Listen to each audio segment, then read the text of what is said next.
Halo, Assalamualaikum. Perkenalkan, nama saya Andini Pelangi Putri dari Prodi Kesekretariatan Universitas Tanjung Pura.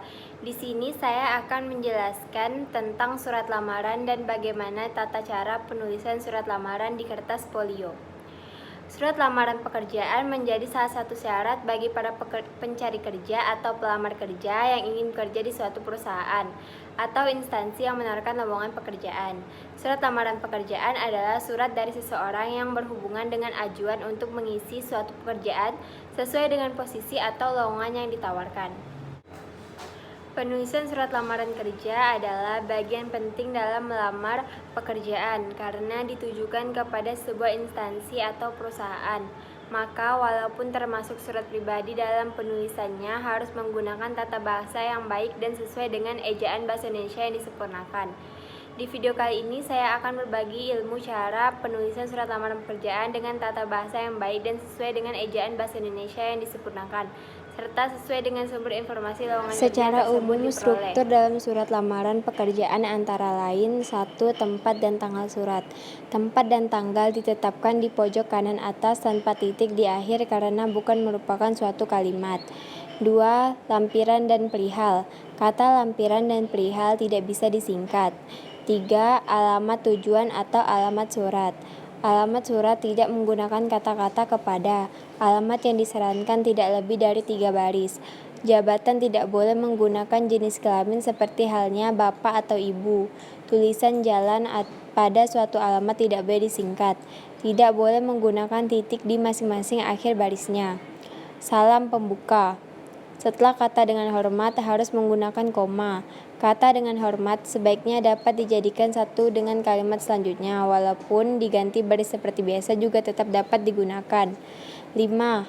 Alinea pembuka. Dalam alinea pembuka sebaiknya harus menggunakan bahasa yang baik dan sopan, serta membuat instansi yang membaca tidak tersinggung. 6. Isi. Dalam isi terdapat juga identitas, tujuan, dan lampiran.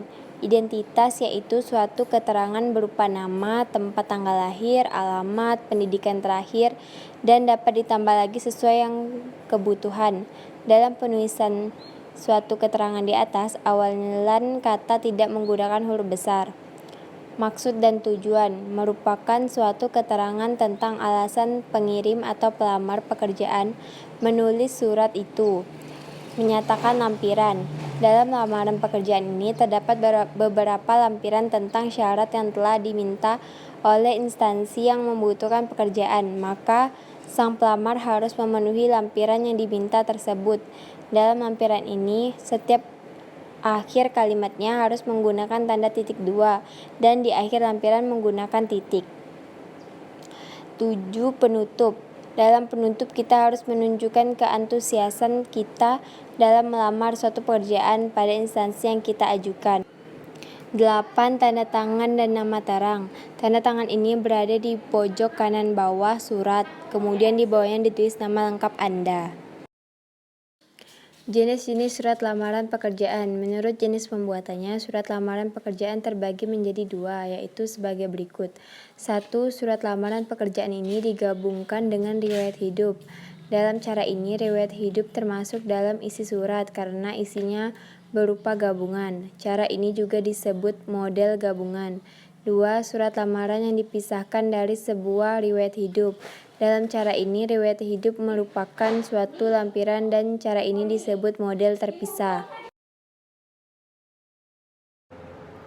Mungkin sekian yang dapat saya sampaikan, lebih dan kurangnya saya mohon maaf. Wabillahi taufiq wal hidayah. Wassalamualaikum warahmatullahi wabarakatuh.